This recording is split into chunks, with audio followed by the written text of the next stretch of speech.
Um dia o Senhor falando comigo, eu estava aqui na igreja orando pelo encontro, eu estava sozinha. E eu estava muito derramada, assim, e de repente o Senhor falou comigo assim, e me fez lembrar quando eu tinha 9 anos, né? E ele falou comigo assim, ó, quando você tinha 9 anos, eu olhei nos seus olhos e arrebatei o seu coração. Fala, gente, estamos aqui mais uma vez para mais um episódio do nosso podcast. E eu quero pedir para você que está assistindo, se você está gostando, quero que você curta o vídeo, que você comente, fala aqui embaixo quem você gostaria que viesse, ou manda uma pergunta também para quem você quer que venha, né? E, enfim, compartilha com os grupos que vocês participam, porque isso nos ajuda bastante a levar a palavra de Deus, amém? E hoje nós estamos aqui com uma convidada muito especial, a nossa pastora, talentosíssima, pastora de jovens, pastora Adeline. Obrigado por aceitar o convite, pastora. Nós. É nóis. E deixa eu começar contigo com a pergunta padrão, né? Certo. Então eu quero te perguntar quem que é a Adeline, né? De onde você veio, onde você nasceu, como que... Você consegue contar um pouquinho para nós? Sim. Suas origens? Sim. Essa é uma pergunta que tem me perseguido há alguns anos, que é dizer quem eu sou sem dizer o que eu faço, né? Então, o Senhor tem me constrangido e me ensinado que eu sou filha. Então, primeiro eu sou filha de Deus e sou Adeline Barreto, venho de uma família gaúcha, né? Meus pais e todos os meus avós, meus tios, meus primos são todos gaúchos. Os meus pais vieram para cá e aí eu nasci aqui em Campo Grande mesmo. Eles vieram para trabalhar aqui, já tinha uma parte da família aqui e eles vieram para cá. Então, nasci em Campo Grande, sou esposa do David, sou mãe do Vitor, que tem 17 anos. E aí o que eu faço eu vou deixar para depois. Legal. É interessante até, tomara que eu não roube o que você vai falar, né? Mas eu li um livro recentemente que ele falava inclusive sobre isso. E agora eu lembrei que ele fala sobre nós não focarmos na nossa tarefa enquanto a vida cristã. Porque a falta de identidade faz com que a gente foque naquilo que nós fazemos, em vez de se relacionar com aquilo que a gente foi feito para se relacionar, com aquele, Sim. né? Então a gente busca a identidade naquilo, nas tarefas e na vocação, Sim. né? Isso. Então ele inclusive até falava assim que o nosso chamado é para alguém e para um lugar. Agora a nossa vocação, ela não serve para definir quem nós somos, né? Uau. Ah, eu não sou. Quem é você? Eu não sou o pastor fulano ou o músico tal. Ah, eu Sim. sou. Não, eu sou exatamente, né, filho de Deus e tal. E a minha vocação serve para quê? Para trabalhar junto com Ele na caminhada, nós Isso. nos conhecendo e passar esse conhecer Cristo que a gente vai fazer na eternidade, né? Amém. É isso aí. Acredito nisso também. Amém. Odê, e a gente sabe que você é professora, Sim. né? E eu queria saber a formação sua. É artes? Artes cênicas. Artes cênicas. Isso. E sempre foi isso que você quis fazer ou não? Não foi. Eu fui achada por essa arte, né? Melhor, por essas artes. Mas eu posso voltar um pouquinho para eu te contar, então, como que eu cheguei lá. Desde criança, eu vi meu pai envolvido com o esporte. Meu pai foi goleiro muitos anos. Depois ele arbitrou também muitos anos. Eu tenho um curso de árbitro, só para deixar meu pai feliz. E realmente ele ficou muito feliz porque meu pai faleceu ano passado e hoje eu estou com o quadro. Mas durante mais de 20 anos ele guardou esse quadro, né? E eu nunca atuei profissionalmente, né? Fiz o curso, arbitrei lá no Morenão. Tem currículo. Esse único. E aí tem o registro desse dia, né? E ele, para onde ele foi, ele sempre levou com ele. Então acho que era mais um agrado, um mimo e uma gratidão que eu tinha pela vida do meu pai. E como ele me influenciou muito nos esportes, né? Eu quis fazer educação física. Então eu saí do ensino médio e fui fazer educação física. Eu morava em Cidrolândia e vim fazer esse curso aqui em Campo Grande. Aí eu fiz 2 anos, fui embora. Aí depois não sei se a gente vai falar sobre a conversão, mas aí é um outro parênteses dentro dessa mesma história. Sim. E aí quando eu volto para o Brasil, eu me vejo velha, desatualizada. Quantos anos é esse velho? Precisa responder. 26! Mas a mentalidade, né? Sim. Porque eu fiquei 6 anos fora do Brasil. Então, quando eu volto, eu me achava completamente inútil, assim, né? Eu falava, puxa, meus colegas são todos formados e atuando, e eu não. Então, nesse tempo, Lá na Espanha eu conheci o teatro de uma forma mais intencional. Claro, eu já sabia o que era teatro, tinha feito na escola, mas de forma intencional eu nunca tinha feito. E isso me influenciou gigantescamente, né? O Senhor começou a me mobilizar nessa área. Então, quando eu venho para cá, eu venho com essa bagagem, começo um ministério de teatro na igreja onde eu congregava, mas profissionalmente eu não tinha pensado ainda. E aí a educação física eu já não queria mais, já estava numa outra vibe, uma questão com o corpo, que eu tinha uma relação com o corpo muito diferente depois que eu reconheci Jesus como meu Senhor, meu Salvador. Então eu tinha ali algumas questões que eu não queria mais que viessem à tona, né? E aí eu decidi, bom, eu acho que não é mais pra mim e tal, e agora eu vou fazer teologia, é isso que eu queria fazer. Então, eu passei de educação física para uma possível teóloga. E a minha mãe não se conformava com isso. Então, um dia eu trabalhava já numa escola de idiomas aqui em Campo Grande, e a diretora, a dona da escola, a gente ficou muito amigas. E a minha mãe tinha acesso a ela. Minha mãe armou, falou assim, olha, fulana, vai ser o Enem, hoje é o último dia da inscrição, a Adeli não pode perder, ela acha que ela não consegue, que ela tá muito tempo desatualizada, enfim, armou. A hora que eu voltei do almoço pro meu trabalho, ela tava lá, Adeline, tô aqui fazendo a minha inscrição. E foi tão de Deus que ela fez um curso de graduação, ela não tinha o curso de graduação na área de gestão, ela fez um curso de graduação, fez o Enem para isso, passou, e cursou 2 anos um curso de gestão na UFMS, e naquele dia eu me inscrevi para artes cênicas na UEMS.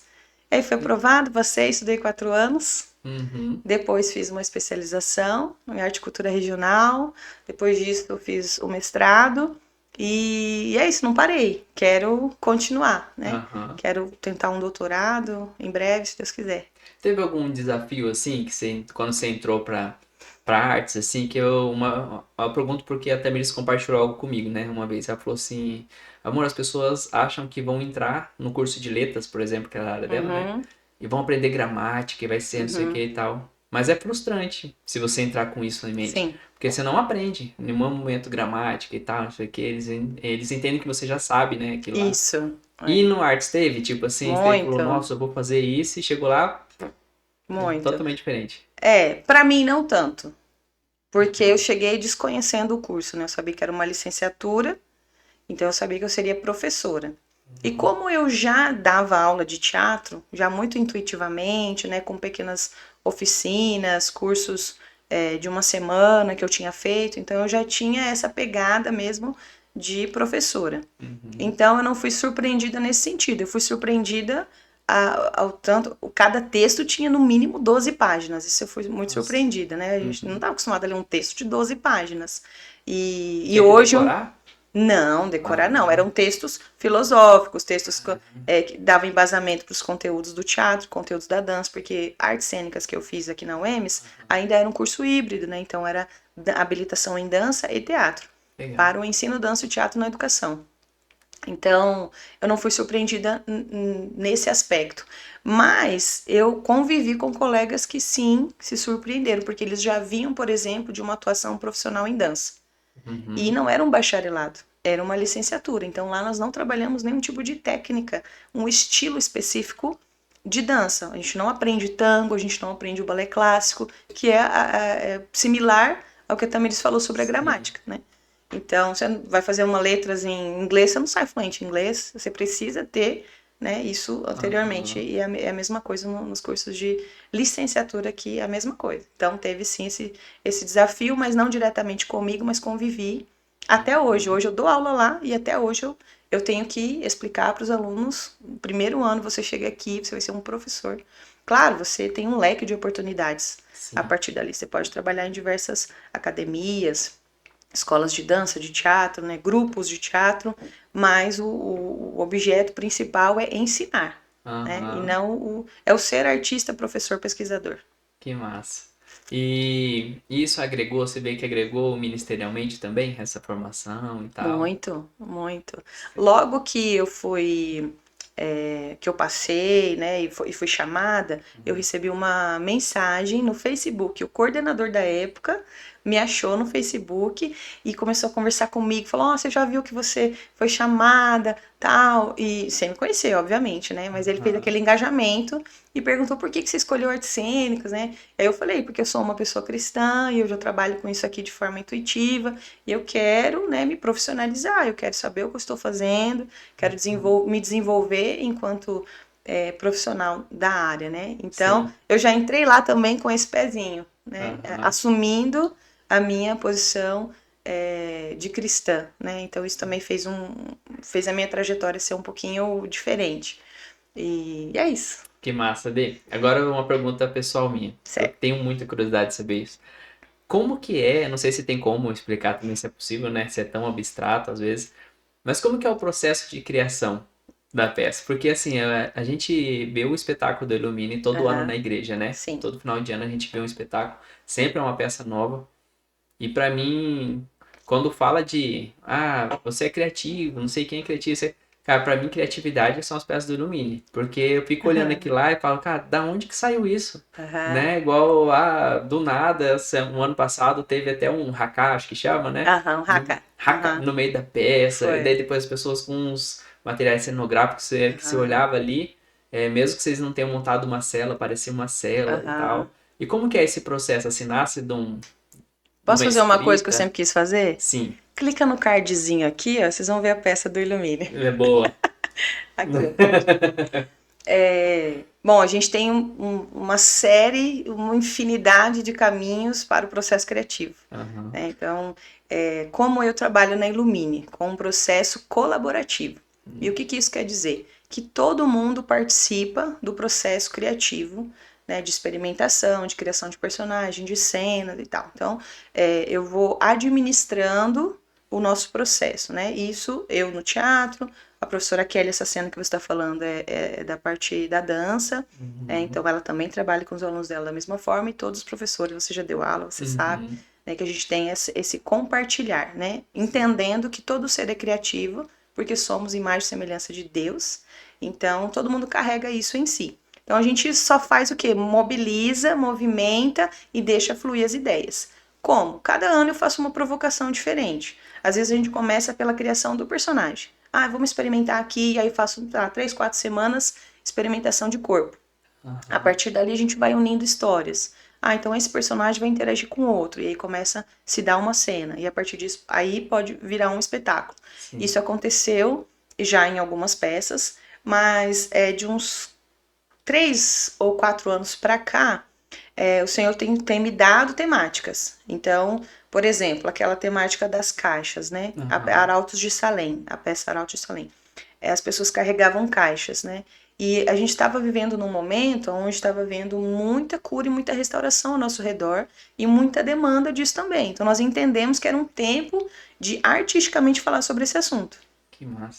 E aí começamos. Qual é a sua dor? Como que faz a dor? Né? E aí as pessoas carregavam essa caixa com as suas dores. E aí, o que era o negócio, qual que era o lance, assim, o ápice da peça? Que Satanás é quem dava a caixa.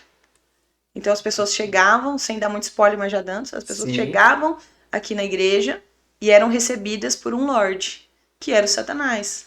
Mas ninguém sabia. Todo mundo recebendo sua caixa, e aí ele dava essa caixa como representando aquilo que a gente esconde, guarda e não traz à luz. O Senhor trabalha naquilo que está na luz. Sim. Então, a peça, né, acontecia num espaço-tempo em que a personagem que era principal, ela carregava sua caixa, só que ela era encorajada pelo Espírito Santo, que era alguém que estava sempre perto dela, a abrir essa caixa. E aí ela vai tendo condições com o tempo de abrir. E quando ela abre, então ela assume seu real lugar. Né? Porque ela estava em um lugar, espaço, tempo que não era para ela. E quando ela começa, então, a se desfazer e abrir suas dores e expor suas questões para o Senhor, então ela assume o seu lugar. Então a gente vai um pouco assim, às vezes o Senhor me dá o tema mesmo, nitidamente, às vezes já coincidiu com o próprio tema que o pastor da nossa igreja, o pastor Silvano, né, propõe para a igreja. Isso já aconteceu 2 vezes, né, o Senhor falar comigo antes e de repente ele lançar e ter uma relação muito tênue, assim, muito próxima daquilo que ele propôs. Mas os caminhos são infinitos. E para assistir Arautos, o pessoal clica onde? Aqui, ó. E se inscrevam, né, no canal da Ilumine, esse é um canal pequeno ainda. A gente não tem ainda, assim, muita ferramenta de qualidade. Então, o que eu posso dizer? Que a gente filmou o espetáculo, né? Sim. A partir do ano passado para cá que a gente começou a pensar um pouco mais nessa produção. Sim. Então, pode ser que as gravações comecem a melhorar, né? Pode ser não, vai melhorar. Sim. Então, isso também vai ter aí, além das peças ao vivo, né? A pessoa poder revisitar essa peça, enviar para alguém. Eu creio que o Senhor sempre, como a palavra de Deus ela é viva, então ela é atemporal, né? Ela pode visitar alguém depois que a gente ministrou 2 anos, 3 anos. E falando mais sobre o Illumine, essas peças que as pessoas vão assistir aqui no YouTube, eu ficar sabendo, elas conseguem só por aqui ou é possível ela falar, ô Adeline, vi lá e tal, queria trazer para a igreja, vocês vão também? Ou... Sim, a gente vai também, já temos muitas igrejas parceiras que nos convidam, mas o nosso objetivo não é ficar só nas igrejas, né? A gente tem um papel de edificação também, mas nós queremos ir para outros lugares. Este ano nós estamos orando e já fizemos a mobilização também, né, a solicitação para a gente ir para um teatro. Legal. Então nós queremos, em nome de Jesus, conseguir essa data, né? E a gente experimentar também estar num lugar diferente, né? Porque aqui nós não temos uma estrutura de teatro, né? A gente não tem coxia. O ano passado cada ano, na verdade, a gente tenta ambientar um pouco mais o espaço, né? Mas a gente quer essa experiência de ir para um teatro e também poder receber pessoas fora da comunidade para serem alcançadas. A igreja é edificada, mas sempre tem alguém que pode ser alcançado também. Inclusive aqui a gente parece que nos últimos anos, principalmente, a gente como já faz parte do cronograma da igreja, né, da nossa cultura, é difícil conseguir lugar quando tem espetáculo, né? Porque as pessoas já sabem que, tipo, nossa, hoje é o espetáculo, você tem que vir muito cedo. Isso. E ainda assim, corre o nosso espaço já está pequeno e também tem as famílias dos alunos, né? Então a gente faz essa grande mobilização para que as famílias venham. Porque às vezes a mãe só traz a criança aqui, o adolescente, e ela não congrega aqui, ou ela não congrega em nenhuma igreja, porque as aulas da Companhia Illumine, elas são abertas a toda a comunidade. Né? Nós mantemos um caráter e um princípio cristão de trabalho e de temática, mas é aberto a toda a comunidade. Então a gente tem vários alunos que não congregam aqui, mas no dia do espetáculo trazem suas famílias, né? Então isso com certeza faz com que o público aumente e a gente já fixe em lugares. Sim, e já aproveitando esse gancho, o Illumine, ele é uma escola, então, que ele não tem só teatro, que a gente tá falando do teatro, mas quais são as modalidades que tem hoje? A Illumine é uma companhia de arte que está se tornando uma companhia de ensino. Então, o braço da Illumine está ampliando. Então, a gente tem aula de bateria, de teclado, de canto, de danças, várias idades. Teatro também para várias idades. Maquiagem artística, eu esqueci, bateria, falei violão. Verdade. Temos reforço escolar em matemática e preparação para cursinhos, as aulas de inglês também de criança, adulto, iniciante, intermediário. Acho que eu não esqueci de ninguém. Acho que não. E aí temos outras demandas também, como por exemplo, aula de violino, a gente ainda tá sonhando em abrir essa turma de violino, mais turmas de inglês, porque na medida que eles vão passando de um semestre para o outro, eu já não consigo atender esse aluno que é iniciante no meio do ano. Sim. Então, a ideia é que a gente consiga abrir novas turmas. Legal. E isso se ampliar para uma grande escola. Tem uma irmã que acho que não abriu para você ainda esse desejo, mas diz que Deus está incomodando o coração dela a respeito de aulas de português. Uau, olha aí. Essa irmã... Quem será, né? Ô, irmã do português. Seria muito, muito bem-vindo. Pensa a gente pensar em esse bloco língua portuguesa e matemática, né, para preparação para cursinho, para Enem, para num preço acessível, com um valor acessível, né, e que possa oportunizar para pessoas que talvez não tenham intenção ou não tenham condições de fazer numa escola regular. Sim, verdade, Dê. E agora sobre o assunto da sua conversão. Como que foi, Adeline, que você conheceu a Jesus? Como que foi o encontro? Eu não tive, assim, um dia exato. O Senhor comigo é muito processual, assim, muito, muito, muito. Então, com 9 anos, eu morava ainda em Citrolândia e a minha mãe lavava roupa à noite, porque na casa que a gente morava, a água só ficava forte à noite. A gente morava numa área central, então de dia eu acho que tinha um consumo muito alto e à noite é que ela conseguia lavar roupa. Então, minha mãe lavando roupa, começou a assistir pela televisão os cultos da Universal. E ela se converteu. Então, de manhã, tinha sempre em cima da televisão a água, Copinho. o copo com água pra gente tomar e a gente tomava. Então, ali começou algo extraordinário, né? E a minha mãe se desfez de algumas coisas, eu lembro assim, exatamente que ela se desfez de algumas coisas que de idolatria, né? Antes desse processo de conversão. E ele começou, então a gente não tinha carro, a gente vinha de vez em quando de carona, eu lembro de ir, sabe, na igreja, que hoje não é mais, mas a fachada ainda é a mesma. Eu passo lá na frente direto e eu tenho essa memória ainda que é distante, assim, mas eu tenho essa memória. Eu lembro que nós tínhamos um pastor negro, eu não lembro o nome dele, talvez ela lembre, magro, alto, então assim, eu tenho forte essa memória de ir até a igreja. E a partir daquele momento, eu nunca mais fui a mesma. Um dia o Senhor falando comigo, eu estava aqui na igreja orando pelo encontro, eu estava sozinha. E eu estava muito derramada, assim, e de repente o Senhor falou comigo assim, e me fez lembrar quando eu tinha 9 anos, né? E ele falou comigo assim, ó, quando você tinha 9 anos, eu olhei nos seus olhos e arrebatei o seu coração. Porque eu ficava pensando, né, as pessoas têm um dia que elas se converteram, eu não tenho um dia, sabe? Mas eu entendo que começou aí. E aí, desde então, eu não parei mais de pensar em Deus. Era como se eu fosse completamente atraída por Deus. Então, vivi muitas coisas no mundo, todas que você imaginar, ou muitas que você imaginar, não sei, você é um criativo, vai que você imagina uma coisa que eu não fiz. Mas eu vivi muito no mundo, né? Experimentei muitas coisas, vivenciei muitas coisas, mas o meu coração, ele era de Jesus. Mas eu não conhecia a pessoa de Jesus. Então, no segundo ano de faculdade de Educação Física, eu vim morar em Campo Grande. Então, eu deixei minha casa em Hidrolândia, meu trabalho, e vim. E aí aqui eu morava sozinha, né? Eu era acolhida por uma grande amiga que eu fiz na universidade. Sou muito grata pelo ano que eu vivi na casa dela, não pagava aluguel. Eu não sei como eu sobrevivi um ano, não sei. Porque eu não tinha dinheiro. E eu lembro que o passe ainda era aquele de papel. De papelzinho. Você lembra, né? Você é da minha né? época.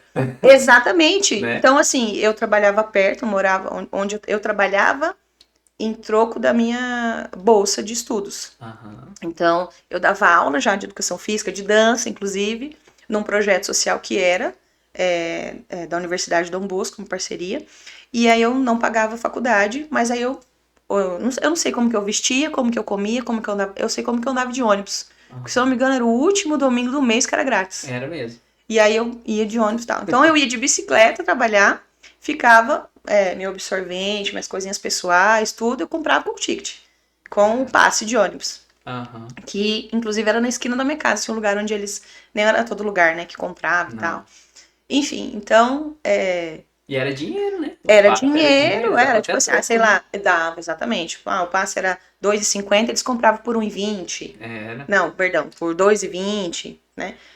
Enfim, então, bom, passou esse tempo, né, que eu tava aqui em Campo Grande, e aí aqui eu lembrei que quando eu ainda tava... muitas coisas, eu vou tentar resumir, por quê? Porque nesse período... Não precisa resumir não, de verdade, pode à vontade. Teve um outro período, assim, eu criança, eu nasci em Campo Grande. Meu pai foi para Dourados, eu pequenininha, com 3 anos e pouco, fui para Sidrolândia. Aí eu morei em Sidrolândia até meus 11 anos. Com 11 anos eu fui para o Rio Grande do Sul. Do Rio Grande do Sul, vai captando aí, do Rio Grande do Sul, com 15 anos, eu fui para o Paraguai. Tudo isso porque meu pai foi trabalhando, encontrando oportunidades e tal, e a gente ia juntos, né? Com 15 anos eu fui para Assunção. Então eu morei 1 ano e 2 meses lá. De Assunção, houve a separação dos meus pais. Minha mãe, eu fiquei ainda com a minha mãe. Meu pai ele foi para Aparecida do Taboado, onde ele morou o resto da vida dele. E minha mãe voltou para Campo Grande. Só que nesse processo dela voltar, a gente estava zerado, começando do zero de novo. Então eu e meus irmãos mais novos, fomos morar com meu pai um tempo. Até que ela se organizasse e tal. E nesse tempo a gente reencontrou ela em Campo Grande. Daqui nós voltamos para Sidrolândia. Que aí foi quando eu fui fazer a faculdade e tal, né? Vim e voltava. Então, eu fiquei mais, acho que uns 3 ou 4 anos. Eu tinha 16 para 17. Eu fiquei mais uns 3 anos em Sidrolândia e vim pra cá. Nesse período que eu ainda estava em Sidrolândia, eu reencontrei amigos lá da minha infância. E uma dessas amigas tinha um amigo, que era um missionário. Hoje ele é um pastor, ele tem uma igreja lá em Sidrolândia. E ele era missionário, tinha acabado de voltar da Amazônia. E aí a gente sentava na rede lá, rolezinho, ele ia pregar pra nós, eu e ela. E aí, só que no meu coração aquilo penetrava diferente. Sim. Né? Então, ele falava assim, uma coisa que eu lembro que ele falava, Adeline, Deus tem um propósito na sua vida. Parece uma coisa meio clichê hoje em dia, assim, né? Ah, Jesus te ama. Mas naquela época, a única coisa que eu lembro que ele me falava era isso. Jesus tem um propósito na sua vida. E numa desses momentos, ele me trouxe como tipo uma caravana para conhecer uma igreja aqui em Campo Grande, que era a IECG. E aí eu vim conhecer, e foi no dia que o Doc se apresentou, que era um grupo de dança, tá? Então, muito a minha praia ali, essa coisa artística já, né, já me contaminava, sempre gostei muito de dançar, enfim. Então aquilo me atraiu, então eu fiquei com essa referência dessa igreja. E quando agora eu volto, né, que eu estava já aqui estudando, morando com essa minha amiga, e aí eu lembrei que tinha essa igreja. E aí alguém do bairro que eu morava falou assim, eu conheço essa igreja, eu vou te levar lá. E aí eu ia nos domingos que eu não pagava, às vezes quando eu conseguia uma carona e tal. Eu comecei a ir, fiz um encontro com Deus lá, e aí foi um marco mesmo na minha vida, né? Foi onde comecei um processo mais intencional de viver o evangelho. Só que no meio dessa caminhada, desse tempo, eu fui muito apresentada, isso assim, desde os 9 anos, vamos pensar que até aí meus quase 20. Fui apresentada a um evangelho satânico, vamos pensar assim. Ah, você tem que parar de transar porque você vai pro inferno. Você tem que parar de fazer isso porque você vai pro inferno. Então, assim, era quase que um convencimento evangelizada pelo Satanás, né? Sim. Ou por aquilo que pelo o inferno, medo, pelo medo, completamente. Então, isso nunca funcionou. Aí eu parava uma coisa, 10 dias, tirava um piercing, 10 dias eu tava com o piercing. Parava de namorar, uma semana de novo, tava namorando. Então, não funcionou comigo essa estratégia. Isso, na verdade, me afastou das pessoas que, na época, pregaram pra mim e tal. E eu trago isso como uma marca também na minha vida cristã. Que, então, hoje, o Senhor falou um dia comigo, fale para as pessoas o que elas podem fazer e não o que elas não podem fazer. Sim. Você pode dizer a verdade, Pablo. Você pode, cara. Tem gente que fala, não posso, se eu falar a verdade, eu vou ser preso. Se eu falar a verdade, eu vou ser expulso. Eu vou ser vão tirar sarro de mim. Não, você pode dizer a verdade e suportar tudo que vem com a verdade. E aí, foi nesse sentido, né? Então, perdão. Tudo bem, pode falar. E eu, na verdade, interrompi só pra você tomar um pouquinho de água. A gente combinou, né? Não. Eu fiz assim, você lembrou, né? Mas é legal que a verdade, ela liberta, né? Isso. Mas é o conhecer a verdade, né? Isso. Então, se você tem medo de falar, a verdade por si só vai ficar ali incluída com você e a libertação não vai... Porque é o conhecer a verdade te libertará, né? Então, e quem que é a verdade? É Jesus, né? Tudo que tem uma relação com a verdade vem da parte de Deus. Sim. Porque Jesus, ele é a verdade. Ele disse, eu sou a verdade.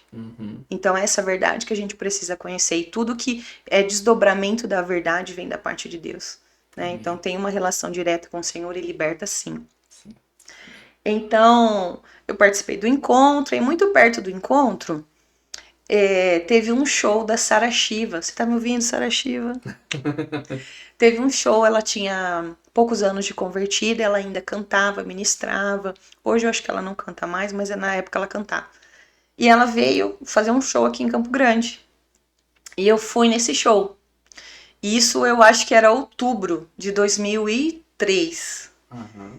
E aí... Agora você vai saber mais ou menos a minha idade. 2013 eu tinha 5 anos. Mentira. Olha só. Vamos pôr a verdade nessa mesa, Paulo. E aí eu fui no show da Sara Shiva e eu lembro de ir com alguns amigos, quem não lembro, assim, tem muitas coisas que se apagaram na minha cabeça, mas eu tava lá. E eu orei em línguas, cara, sozinha, no meio do show daquela mulher. E eu sabia o que era orar em línguas, porque lá pequena... Eu vi o povo libertar, eu vi o povo orar em línguas lá na Universal. Então eu tinha já essa... Não era uma surpresa pra mim, mas eu nunca tinha experimentado aquilo. Eu achava que eu nem merecia, na verdade. E eu fui batizada com o Senhor, pelo Espírito Santo, e a evidência desse batismo foi a oração em línguas ali. Naquele primeiro momento foi essa. Eu lembro que eu saí de lá, e eu peguei um ônibus, assim, quase atravessando a rua, foi ali na Afonso Pena. E eu ia voltar pra casa e eu lembro que eu peguei meu celularzinho Nokia, né? Aquele que você fazia o joguinho da cobrinha. Liguei e falei, mãe, eu falei aquele negócio, mãe, eu orei em línguas e tal. Beleza, então aquele dia, claro, depois de um tempo, eu soube que o Senhor estava me preparando, o Senhor estava me capacitando para o que viria depois. Porque isso foi em outubro, quando foi em março eu fui embora para Espanha. E aí eu estava sedento por Jesus. Eu não sabia, para você ter uma ideia, o que era o Antigo Testamento e o Novo Testamento. Eu achava que, diante de Deus, eu achava que o Novo Testamento ele era uma versão do Antigo. Eu lembro que na escola a gente ganhava o Novo Testamento, pequenininho. Então eu achava assim, bom, isso aqui é mais fácil de ler, talvez uma linguagem mais atualizada que a gente vai entender. Eu não tinha ideia que, pra você que não sabe, porque, né, coisas óbvias precisam ser ditas. Sim. Eu não sabia que o marco era a chegada de Jesus. E quem era Jesus? Eu conhecia Deus, sabe? Eu conhecia coisas do céu, mas eu não conhecia a pessoa de Jesus. Eu não entendia ainda que ele era meu Salvador e deveria ser o meu Senhor. Então fui para a Espanha e aí lá sim, aí eu já fui com uma mentalidade já transformada, com o coração completamente. Eu acho que ali encerrou esse ciclo da salvação, de entender que eu sou salva, e começou uma busca. E aí depois de um ano lá, eu lembro que eu ia na internet, procurava na internet igrejas e tal, conheci uma pessoa lá, e essa pessoa me recomendou uma igreja. Só que um dia ela falou assim, a igreja você vai descer no metrô tal, e aí você vai andar não sei o que lá, não sei o que lá, 1, 2, 3, 4, você vai dobrar não sei aonde e vai chegar.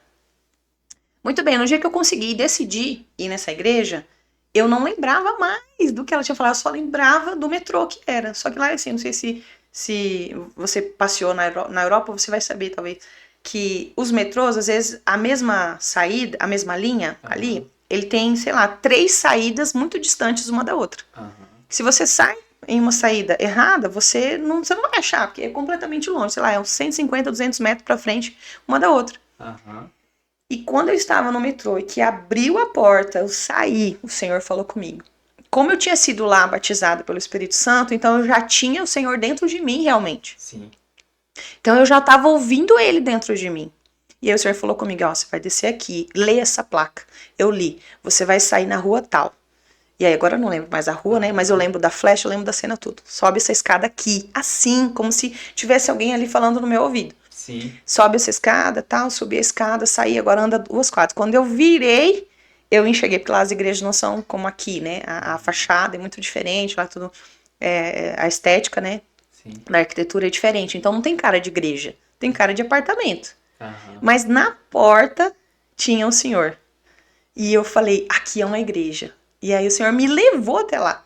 E aí lá, assim, o processo de conversão concluiu, e aí começou uma nova etapa do desenvolvimento, que é o que fala em Filipenses 2, desenvolver a vossa salvação. Aí foi a partir daí. Então já com os meus 20 anos. Que massa. E você sentiu quando você voltou uma diferença já tinha alguma, não sei se tem hoje, né, porque eu não fui lá em igreja na Europa, mas diferença você sentiu da igreja lá, do ministério lá, como que era aqui? Isso que o pessoal fala sobre o calor do brasileiro na igreja, a emoção, emocional. Então, eu congreguei todo esse tempo, 5 anos e pouco, em uma igreja brasileira. Então, eu não senti, acho que por isso. Eu lembro, assim, de me obrigar a passar pelo grupo de oração, sabe? Eu não sabia orar, eu não sabia ler a Bíblia. Eu lembro que as irmãs sentavam para orar, ajoelhavam para orar, e dava 10 minutos, dava 15 minutos, dava meia hora, dava 40 minutos, aquilo não acabava nunca. Eu não entendia. Amém. Mas eu tava tão sedenta que eu me sujeitava, porque eu queria aprender, né? Então, eu ia lá com as senhorinhas. Mas era isso, era uma igreja de brasileiros, né? Então, quando eu vim pro Brasil, eu não tive muita dificuldade de congregar. Sim. Né? Eu só demorei um pouquinho para encontrar onde eu iria congregar. E muito direcionada por Deus também. Posso contar isso? Porque é legal. Por quê? Porque, uma das meninas que me discipulou lá no começo, que aí ela tentou me discipular, mas ela foi uma grande bênção na minha vida. Eu tinha uns meses, eu tinha voltei no final de 2010. E aí eu tava, sei lá, acho que 2, 3 meses aqui, não lembro direito. E eu fui no shopping com o Victor.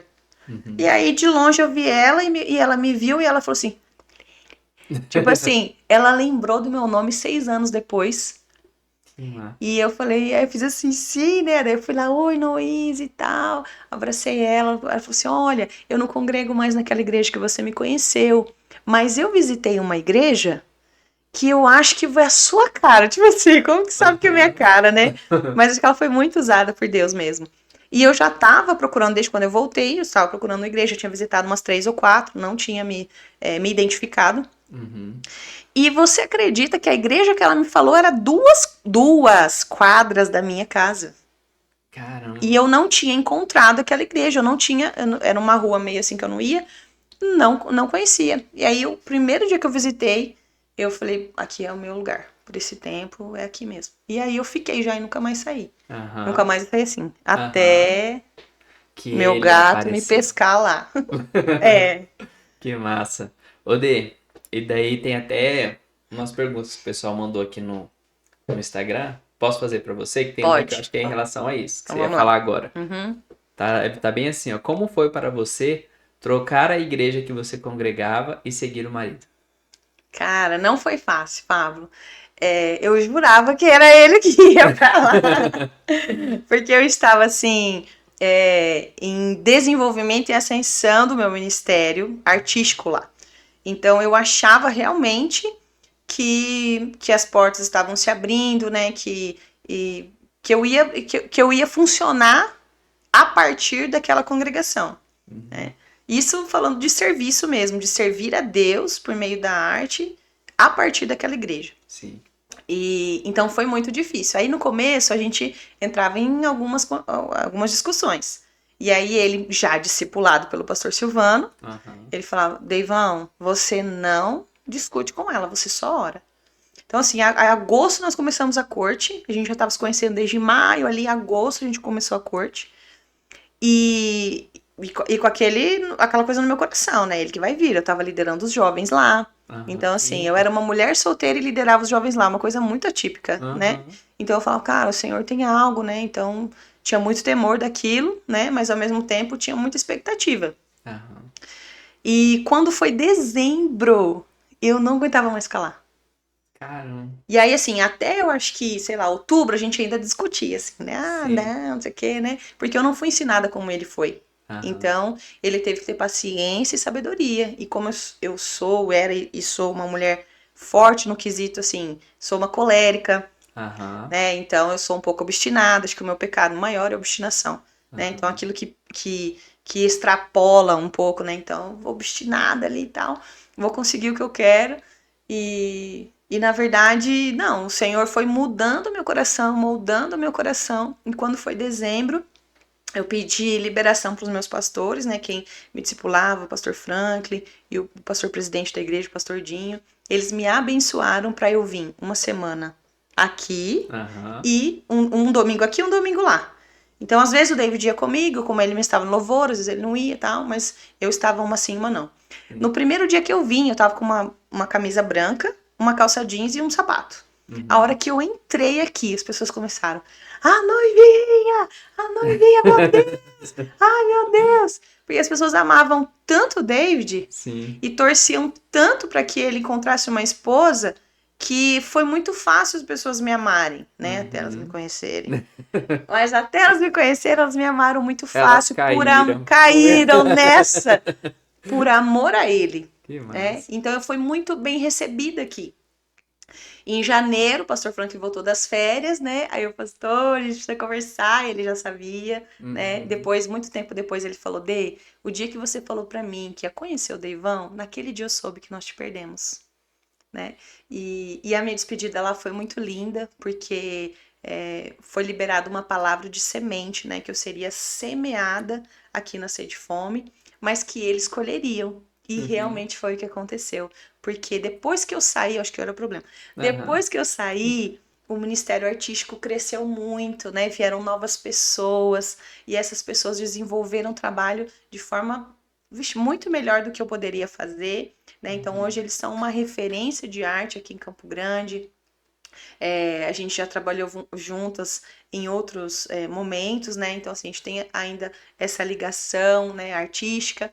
Mas foi isso. Então, assim, foi difícil no começo por uma questão de entendimento, mas logo o Senhor nos convence. Logo, é só deixar o coração amaciar um pouquinho, né? Sim. Ele intercedeu muito para isso. Então, quando eu vim, aí já foi, parecia que eu sempre fui daqui. Já era. Parece que eu tô aqui minha vida toda. Apesar de ter esses parênteses da minha história, é como se eu fosse uma filha dessa casa e desses pais que são pastora Lenise e pastor Silvano, né? Sim. Que legal, Dê. E agora eu quero perguntar para você em relação ao Ministério de Jovens. Que hoje, né, você e o Deivão, né, o pastor David são pastores dos jovens. E vocês completaram 10 anos, né, de Foi. Acorda Jovem. O Acorda Jovem nasceu com essa sua vinda? Tipo, passou algum tempo, já começou? Como que foi? Nós casamos em 2014, em agosto. Então, nós Aham, começamos a nossa corte dia 30 de agosto de 2013. aham. Dia 30 de agosto de 2014, nós casamos. E aqui, você sabe, você comentou em outro podcast, que a gente tem um tempo ali de descanso, né, de um ano. Sim. O pastor tem essa visão, essa compreensão de que esse primeiro ano de casamento é delicado, né? Então, é um tempo do homem, do marido se acostumar com a esposa, aquele momento dessa cultura familiar, dessas culturas se encontrarem, né? Sim. E nós não tivemos. O nosso durou 6 meses, mas por quê? Porque quando eu vim, o David já tinha o pastoreio na vida dele, né? Uhum. Eu também já tinha, mas eu tinha uma coisa que era engraçada. Eu achava quando eu pensava que eu seria uma pastora, eu pensava 45 anos. Assim, eu falava, quando eu tiver uns 45 anos, acho que eu vou ser uma pastora. Assim. Era uma Uhum. coisa distante daquele Sim. momento, né? Enquanto eu já exercia aquilo e ele também. Então, quando o Senhor uniu esses propósitos, não tinha como dar outra coisa. Aham. E o pastor Silvano já sabia, né, do desejo do coração do David. E então, depois de 6 meses que a gente estava casado, aí o pastor Silvano nos chamou, tivemos uma comunhão com ele com a pastora Lenisa. Foi muito maravilhosa, assim. E aí ali começou um processo, né? Então, ele nos separou do pastoreio e quase que ao mesmo tempo o Acorda Jovem nasceu. Já tinha os cultos de jovens aqui liderados por outros irmãos da igreja, Uhum. mas não tinha ainda essa identidade, né?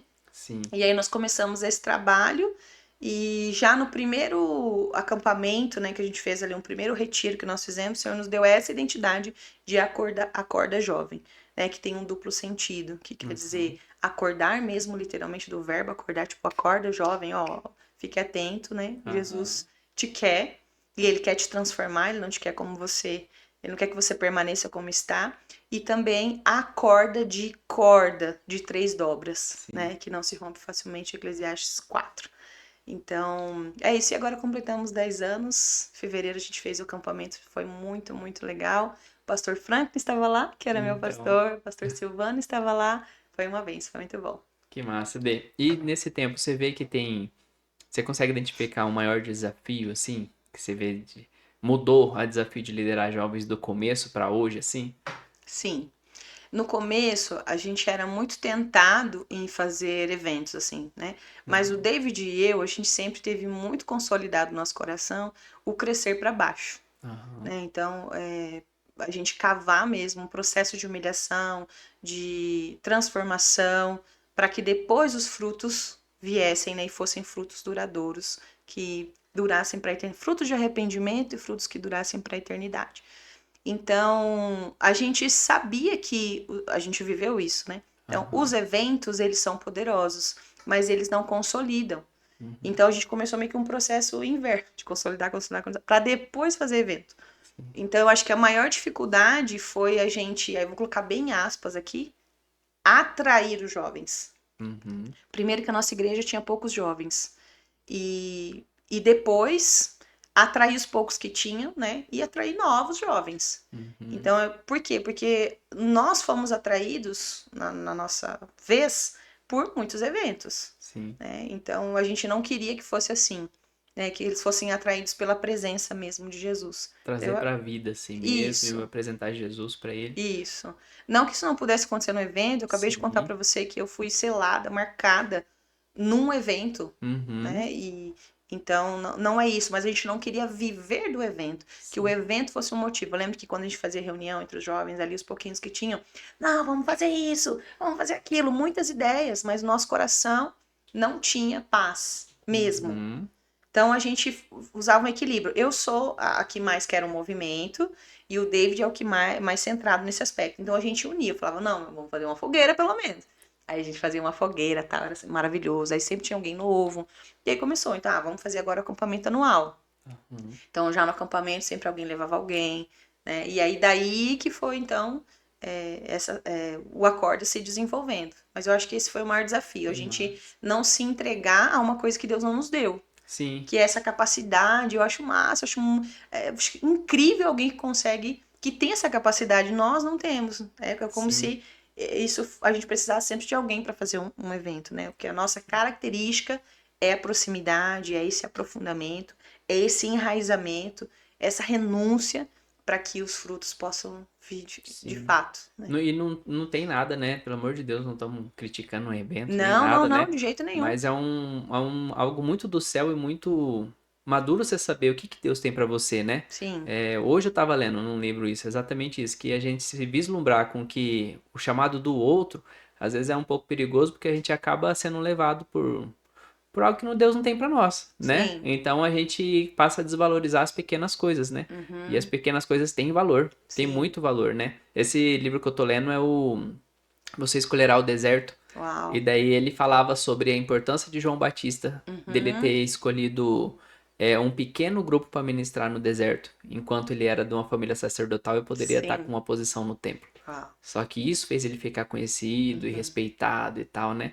E o evento não tem nada de errado, né? Mas é difícil às vezes a gente não se vislumbrar, né? Vamos fazer um evento, vai vir muita gente, né? Mas e depois, né? Isso. Talvez a gente não teria essa sede de fome na época, não teria essa capacidade, né? De cuidar. Não era identidade. Isso. Né? Isso. Eu acho que é como se agora, por exemplo, a gente faz um evento anual que chama o Examine-se, que ele nasce no Acorda. A gente já fazia o Examine-se nos cultos, vamos pensar assim. E agora ele formalizou como um evento anual, que inclusive esse ano vai ser em junho, a gente vai falar sobre sexualidade, pornografia, masturbação, essas prisões, né? Mas ele nasce lá no Acorda, nos cultos do Acorda, né? Nos momentos de cura e de restauração, todos que vivemos. Então, a gente tem um encontro com Deus, 2 eventos anuais. Então, a gente não é contra o evento. Só que não fazia parte da nossa identidade como um atrativo, entende? Não era o nosso chamariz o evento. Era como se a gente não soubesse mesmo fazer. Como que eu vou fazer um evento, uma ação? A gente não sabia fazer. Sim. Então, a gente foi fazendo aquilo que a gente sabia, né? Aonde a gente alcançava. Então, bem como pastores mesmo. Sim. Né? Eu acho que o evento ele tem também uma visão bastante evangelística, né? Que talvez a gente não tenha muito. Que a nossa visão ela é mais pastoral. Sim. Né? A nossa pegada, a nossa vida ela é muito pastoral. Então, isso, de alguma forma, delimitou, mas não limitou, mas delimitou a nossa forma de conduzir o acordo. Legal. Eu tenho a curiosidade de perguntar uma coisa pra você também. Parece que quando a gente conhece a Cris e começa a se relacionar e tal, parece que alguns assuntos queimam no nosso coração, né? Sim. Por exemplo, no meu coração queima muito família. Então, sempre quando eu vejo involuntariamente situações no Ministério de Louvor, no grude, alguma coisa e tal, e daí involuntariamente em mim já fica tipo assim, não, ele é minha família. Não, mas ela é minha família. Uau. Não, mas fulano é meu irmão. Isso é forte, né? E parece que às vezes a gente vê em você alguma coisa de libertação, ou escatologia. Você sente que você tem alguma? Sim. E qual é? São essas duas.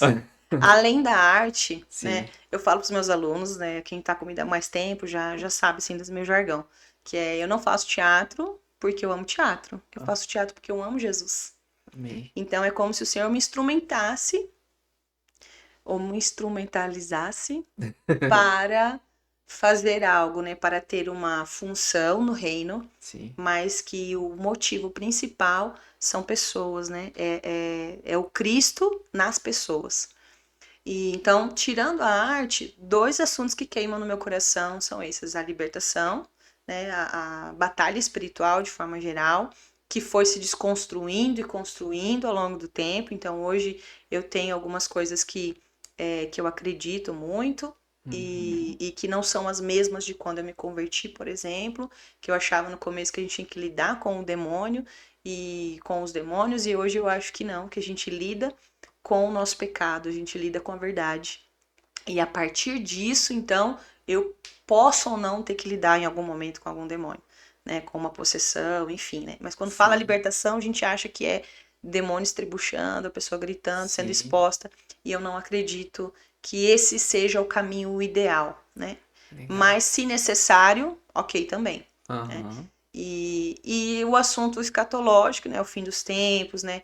Eu acho que isso também queima muito no meu coração. É como se eu não pudesse fugir dessas duas coisas, Sempre tá né? te chamando. Sempre, sempre. Então, são coisas que eu estudo, né? Independente do que eu estou vivendo no momento, são coisas que eu tenho, são livros de cabeceira. Livros que eu retomo, que eu leio novamente, pessoas que eu estudo. Então, são coisas que me atravessam e que volta e meia, quando eu tenho que ministrar, né, alguma coisa não acorda mesmo. Hoje eu ministro bem menos, mas quando eu ministro, sempre tem uma pegada nessas duas áreas, né? Cura e restauração e também o estudo do fim dos tempos, que na verdade não é só o estudo do fim dos tempos, mas é como eu me comporto agora para viver, então, estar minimamente preparada para viver e entender o fim dos tempos, aquilo que está explícito, né, biblicamente falando. Sim.